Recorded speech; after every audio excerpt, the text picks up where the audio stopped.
I think we fell in love with the run they had down the stretch of the regular season. They got size and they got depth issues. And those two things are coming to the forefront in this particular matchup. They made it a point to look at the man that is 6'9", 250, and they say, yeah, but you 40. The unthinkable just happened to the Los Angeles Lakers after a dominant, hyped-up regular season that included the heist of the century. They just got beaten in 5 by the Minnesota Timberwolves, and to be honest, it never really seemed that close. JJ Redick and the Los Angeles Lakers as a whole completely fooled us this season, but it genuinely doesn't make sense. They were so good in the regular season. There's zero reason that should just go away once the lights get bright, especially not with LeBron James, but yet it did. And fans are wondering why and how will the Lakers bounce back from this. So before we get to the content, make sure you drop a like, subscribe, and turn on our notifications to get the latest NBA news to your device. And now that we get all of that out of the way, cue the intro.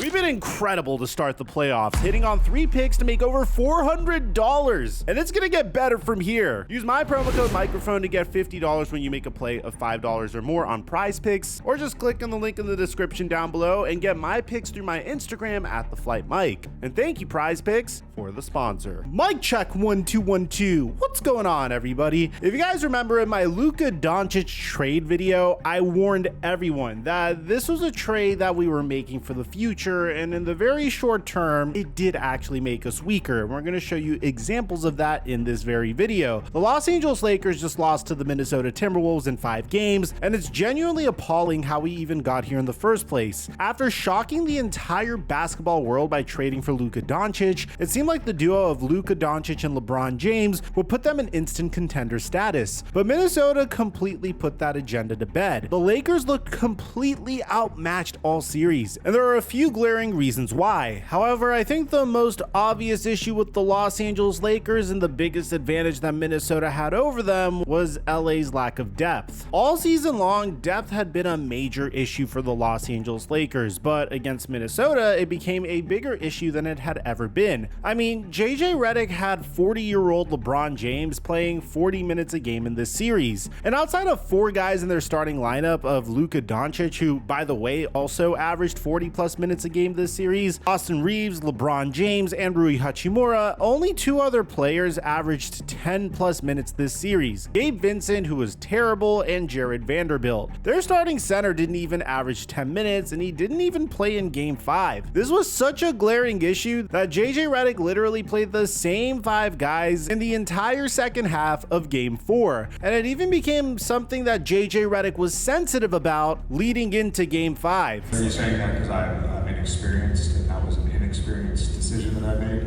You think I don't talk to my assistants about substitutions every single time out?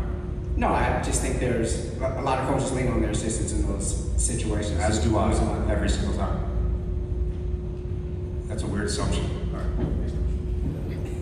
And if there's something that Laker fans are very sensitive about, it's about their head coaches not making adjustments throughout games. And it seems like it's something that even JJ Redick was sensitive about, because he definitely came into Game 5 with an agenda. And I'm not the only one that feels this way about JJ Redick. I mean, Kendrick Perkins had this to say about the situation. You damn right I'm blaming JJ Redick. Mr. JJ Redick, I know more about basketball than anybody else in the world. What the world is watching in could see that you need some type of size and athleticism on the floor, but you still leave this small ball lineup out there on the floor and leave a senior citizen in LeBron James to battle in the trenches for a 7-game series that went 5. I just don't understand it for the life of me. This was common sense. And I probably agree with Brian Windhorst's take more than anything, primarily with what happened with Redick. And I don't mean this in a personal way. JJ Redick coached very immaturely, still seething and upset about the previous games, to the point where Reggie Miller said on the broadcast last night he had to try to calm him down because JJ was acting, frankly childishly. He walked off and stormed off in a session with reporters. Regardless of the question, it's not the way to start. But also what Brian Windhorst had to say about the Los Angeles Lakers roster. The Lakers didn't get their best from their star players. Austin Reeves had a terrible series. He just didn't deliver. Luka Doncic was sick in Game 3 and he hurt his back. That's unfortunate. This is a roster that he was on a roster that went to the finals last year in basically the same condition. LeBron James, after playing really well in the middle of this series, he looked tired and old last night. And that's just the reality. For the Lakers to do anything, they needed all three of those guys to be great. It just seemed really odd to me that Jackson Hayes wasn't substituted at all throughout the game. I mean, look, there is the argument that he probably wouldn't have made that much of a difference, and he wasn't playing significant minutes throughout the series at all whatsoever. But when Rudy Gobert is having the greatest game of his career, it would make sense to make an adjustment at some point in the game. But it seemed like Redick was doubling down on what he did the game prior, where he played the same 5 players for an entire half, and Jackson Hayes handled it with grace. I mean, they told me, they were up straight with me, just saying just to stay ready, and they're going to try some other things out, so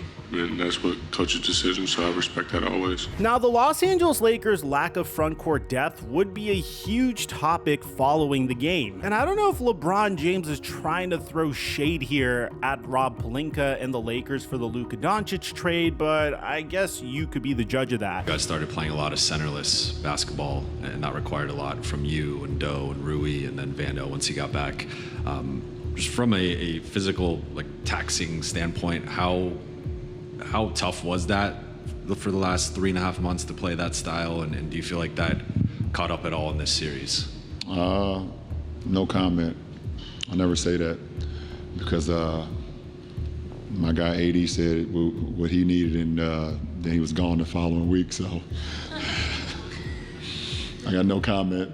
Now, of course, this could be twisted into a narrative. At the same time, you have to remember that trading Anthony Davis for Luka Doncic was not a win-now move. It was a move that was going to help the Los Angeles Lakers post-LeBron. It wasn't a move made to help LeBron win one more championship. LA relied on their stars so much, and it absolutely killed them. Through the first 4 games of the series, the Lakers bench only averaged 7.4 points per game. In that same time frame, Naz Reid, the Timberwolves' 6th man, averaged almost double that at 13.8 points per game. Outside of the Lakers' big 3, other than Rui, nobody showed up to play, and that's not how you win a championship, let alone get past the first round of a playoff series. Is fatigue a factor, Shaq? No, but what is a factor is they don't have any dogs on their team. Got 2 of the great players on the team, but where the dogs at? When the Lakers won their ring in 2020, which, by the way, is the hardest ring in NBA history. I don't want to hear that it doesn't count. But even back then, they were absolutely loaded with talent. They had 9 guys averaging over 10 minutes a game in the playoffs, and each and every one of those players made a significant impact. Danny Green was one of the best 3-and-D guys in the league. Alex Caruso was breaking out as an elite motor player off of the bench. Kyle Kuzma actually did stuff back then. He provided good wing minutes while LeBron James rested. And even guys like Dwight Howard and JaVale McGee allowed Anthony Davis to play his best basketball while providing serviceable production at the 5. Compare that to this year's Lakers team, and the 2020 team completely trumps them on paper. Depth is arguably the most important part of being a contender, and this team simply doesn't have that. However, that's just one issue this team has. Not only does this team lack depth, but the top end talent that they do have are complete liabilities on defense. After trading perennial all defensive player Anthony Davis for a notoriously terrible defender in Luka Doncic, we knew that the Los Angeles Lakers were going to have problems on the defensive end, in addition to having no center anymore. I mean, the Lakers' best options at center are Jackson Hayes, Christian Koloko, Maxi Kleber, Trey Jemison. But that aside, the Lakers' defense was horrific, and we knew it was going to be a problem, but we didn't know it would be this bad. LeBron is old and isn't the player defensively that he was in the past, but Luka was a major problem on that side of the ball. The Timberwolves are a fairly smart team, and because of that, they spent all series targeting Luka on defense, and it worked like a charm. It was most evident during Game 3 in Minnesota. The Lakers usually hide Luka defensively on an off-ball guy so that he's not caught in the fire, and in this game, his matchup was Jaden McDaniels. McDaniels isn't an on-the-ball player. He averaged averaged 12.2 points per game during the regular season, and most of those points were off dishes from guys like Mike Conley. In this game, however, Jaden McDaniels seemed to be the Timberwolves' primary source of offense, strictly based on the fact that he was being guarded by Luka Doncic, and McDaniels started attacking early in the game, and he didn't stop. Here we see Julius Randle with his back to the basket, which is where he's made a lot of his money this season, and Luka Doncic sees that, but unfortunately, he doesn't stop seeing that. He's caught ball watching as Randle hits McDaniels with a frozen rope right by Luka's head, and McDaniels plays this smart. He could have immediately driven off the catch, and he found Mike Conley in the corner because Austin Reeves was prepared to pick him up, but he waited a second. He knew he could beat Luka Doncic, so he waited for Austin Reeves to get set in the corner before driving past Luka, making him look like a literal traffic cone and creating an easy lay instead of taking the 40% chance that Conley will make the three. Plays like this would happen all game, but in the third quarter, it pretty much just became bullying. This play is simple. It's pretty much the same exact play we saw in the first quarter, but instead of waiting and driving baseline, McDaniels takes advantage of the spacing on the floor and drives left off the catch, once again blowing right by Luka before putting up a jumper over Jackson Hayes. The thing about that shot though is that McDaniels felt confident that even if he missed, Minnesota would still get an easy bucket, because due to the switch between Luka Doncic and Jackson Hayes, Luka was boxing out Rudy Gobert, who has a significant physical advantage over Luka, and he would have just grabbed the board for an easy putback. He did end up making the shot, but it seemed like everything that happened at this point for the Wolves in the half court was completely based on where Luka Doncic was. And you don't even need to look deeper in the game to see when was the next time it would happen, because this literally happened on the next possession. The Wolves run a set just to expose Luka Doncic, and you'll see what I mean. Ant and Rudy are lined up at the top of the key, with Luka matched up on McDaniels in the wide corner. After a pick and roll, Ant is going to play the gap between the two pick and roll defenders, splitting them while Rudy slips right behind Jackson Hayes, presumably for an easy dunk if Anthony Edwards were to find him. Instead, Ant knew that Rudy would have space, and that corner defender would have to slide just a little bit to prepare for that, which is exactly what Luka Doncic does. Luka steps inside, pressures Anthony Edwards, leaving McDaniels wide open in the corner. Now, to Luka's credit, he does pick this up well, but at that point, McDaniels was already driving right past him for an easy reverse layup after Jackson Hayes takes a bad angle to the ball. This pick and roll was designed specifically for Luka to bite on the roller and to get the ball to the hot man, and just like the first two plays, it worked like a charm. Jaden McDaniels finished this game with 30 points, and this was when it became evident that in order for LA to compete, the team needed to do a whole lot better at hiding Luka on defense, especially with him playing 40 plus minutes a game. It would definitely be a whole lot easier though if LA had a big man to pick up his mistakes, but as I've talked about plenty this season, they don't, and yet it's another reason they lost. What more can be done with this roster? You feel like you guys need some more here. I think we need another big. That clip you just saw was from when Anthony Davis was still on the team, and he was saying that they needed another big. Imagine how badly they needed one after they traded him. Now, Rob Pelinka did try, as he traded Dalton Knecht, Cam Reddish, and a couple of picks to the Charlotte Hornets for standout center Mark Williams. But as you all know by now, that trade fell through due to a failed physical, and it left the Lakers grasping at straws. After the rescinded trade, the Lakers went and signed Alex Len just to get some depth at the position, but he was completely invisible all season, and the void of a player that never even played for the team was evident. And do you know what's so interesting about that? Outside of a career game in Game 5, Rudy Gobert wasn't anything special in this series. He averaged 8.2 points and 9.8 rebounds per game, even after Game 5, and despite that, there was still a very clear lack of size for the Lakers. On top of all of this though, is the fact that the refs were evidently terrible during this series. I mean, at the end of Game 4, Luka was literally tripped by Jaden McDaniels, but it wasn't called, and it cost the Lakers the game. The NBA literally said after the game that it should have been called. They also pulled out a camera angle we've never seen before just to give the Timberwolves a call. Stuff like that just cannot happen in a playoff series, and it killed the Lakers, and it does need to be addressed, and we have a separate video on that. Now, regardless, I still feel like the Minnesota Timberwolves were the better team. All of these glaring problems for the Los Angeles Lakers really suck, because out of everyone on the team, LeBron did do his job. He doesn't have much time left, and having full seasons wasted like this at the end of his career is really heartbreaking to see. Despite having Luka Doncic, the future in LA is a very strange one. We have no clue what direction this team is going to go in, and as a fan, all I want to see is one last championship run with LeBron at the helm. But that didn't happen. They won one game in this year's playoffs, and their continued lack of playoff success since the bubble continues to haunt me. This season was very up and down, and there has to be some major changes during this offseason. If Rob Pelinka doesn't get a big, this team is doomed, and I don't feel uncomfortable saying that. Rudy Gobert single-handedly sent this team home in Game 5, and that alone proves that this team isn't good enough to compete. It isn't deep enough to compete. The 6th-seeded Minnesota Timberwolves out of everybody exposed that. It's sad, and something needs to change. The good news is that LeBron James said that he is open to taking a pay cut to help the Lakers bring in additional pieces to help him and Luka Doncic for the future. Now that's assuming LeBron James decides that he wants to play for the foreseeable future.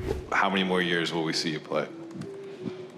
I don't know. I don't have the answer to that. Something I'll sit down with my family, my wife, and my support group and kind of just talk through it and see what happens and just have a conversation with myself on how long I want to continue to play. I don't know the answer to that right now, to be honest, so we'll see.